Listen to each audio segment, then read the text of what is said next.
Hey everybody, welcome to another episode of In the School Parking Lot. My name is Paul Everts and I'm your host. You can reach my email address, and I wish you would. It's BAND, the number 2 gather band, together at Comcast.net. Also visit our website, which is conductingmylife.com. You'll see I'm a trainer, speaker, coach, John Maxwell team. Come in and we just learn how to be better people. And I will accommodate what you need. So give us a call. We do a great job. I love John Maxwell. I love what we're doing. Just to remind you who I am, I'm a retired school teacher, which means I'm working at a charter school. Started teaching high school music in California, July of 1989, so the 20th century. In April of 2021, I was told by the principal at the school district I worked in, Placer County, California, you need to keep Jesus Christ in the parking lot. So October of 2021, I had said, I'm just going to go ahead and go to the parking lot. Jesus Christ is my Lord and Savior, and money means not nearly as much as being right with Him. So what I've done is I've taken on this job of just sharing stories that are happening in schools in our nation, and then we're working on the book Crimes of the Educators, which you can find in the description, and it looks like this. Strongly recommend you get this book. I just do highlights from it, and Samuel Blumenfeld and Alex Newman. Okay, so here we go. Episode 7, 20th of April. I'm recording this on the 13th of April, because I'm going to go visit our son who's in the military, and it's his 30th birthday, so I did it a week early. Washington school principal says no to interfaith prayer club after allowing, guess it. What group? What group? You're right. Pride Club. Pride Club can be, but we can't have a prayer club. Pride Club, no prayer club. This is by Talia Wise, April 10th, 2024. The article is in the description. 2 Washington elementary school students are demanding that their school allow them to start an interfaith prayer club after the school's principal denied them access to meet on school grounds. First Liberty Institute, a non-profit legal group, is representing the 2 students from Creekside Elementary, again, this is in the state of Washington, and their parents, claiming that school officials engaged in religious discrimination when they denied to the students the opportunity to start a prayer group. According to the law group, students, LAW and JW, there's listed initials, have friends from many different faith backgrounds and wanted to start a prayer club after school, after school to bring students together to serve the community. Student LAW and her mom met with Creekside principal Amy Allison twice in February about the club. But Amy Allison claimed that all the funding for school clubs was allocated in October, so the club would not be allowed to meet. Why do clubs have to have funding? Is that some Washington thing, or why do we have to fund clubs? An LGBTQ Pride Club, however, was launched and promoted by teachers just a week before student LAW met with the principal. And this is back in February. I would encourage you to read the rest of the article. That's all we're going to talk about.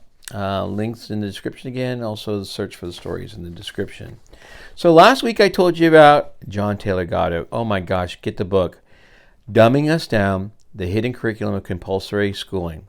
And it does perfectly describe the curriculum crafted by John Dewey and his colleagues. From the book, Crimes of the Educators. Like so many university students, John Taylor Gatto was taught by his professors that intelligence and talent were distributed throughout the population in bell curve predictability. But John Taylor Gatto's experience as a teacher taught him differently. He wrote, and because I don't want to bore you with more, here is part of the quotation that is in the book Crimes of the Educators. John Taylor Gatto wrote this: "The trouble was that the unlikeliest kids kept demonstrating to me at random moments to many hallmarks of human excellence, such as insight, wisdom, justice, resourcefulness, courage, originality, that I, John Taylor Gatto, became confused. The students didn't go didn't do this often enough to make my teaching easy, but they did it often enough that I began to wonder, somewhat reluctantly, whether it was possible that being in school itself was dumbing them down. Was it possible I, John Taylor Gatto, had been hired not to enlarge children's power, but to diminish it?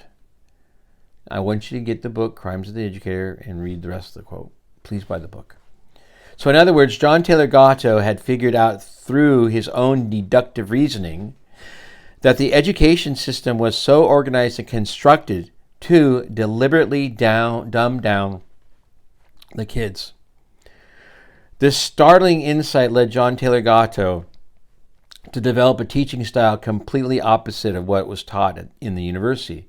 He wrote, "I dropped the idea that I was an expert, whose job it was to fill the little heads with my expertise, and began to explore how I could remove those obstacles that prevented the inherent genius of children from gathering itself." So he was teaching them what? How to think. Not what to think, how to think. So we're going to continue. This again is chapter 3, which is entitled Portrait of a Failed System. So going back to John Taylor Gatto's speech, which is called The 7-Lesson School Teacher. Gatto described the 7 lessons that are taught in all public schools by all teachers in America, whether the teachers know it or not.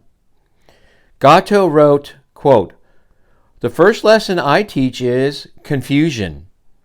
Everything I teach is out of context. I teach the unrelating of everything. I teach disconnections."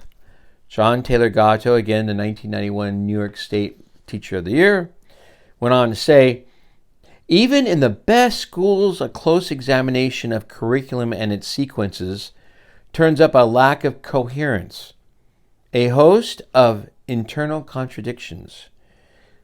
According to the authors of the book, Crimes of the Educators, John Taylor Gatto is correct. Confusion is taught by the arbitrary content of the curriculum, beginning with the whole language, terrible, an invented spelling, terrible, and a confusing mishmash of something that is called, not history, social studies. The second lesson John Taylor Gatto taught is class position. The children are numbered so that if any get away, they can be returned to the right class. John Taylor Gatto says, "My job is to make them like being locked together with children who bear numbers like their own. If I, John Taylor Gatto, do my job well, the kids can't even imagine themselves somewhere else, because I've shown them how to envy and fear the better classes and how to have contempt for the dumb classes." That's the real lesson. Any rigged competition like school, you come to know your place. Class position is enhanced by separating the gifted and talented, the rulers of tomorrow, from the vocational roles and peons, whose future place in society will be determined by the psycho-visionary utopians. Again, now we're back into the book, Crimes of the Educators. Many leading experts have commented on this.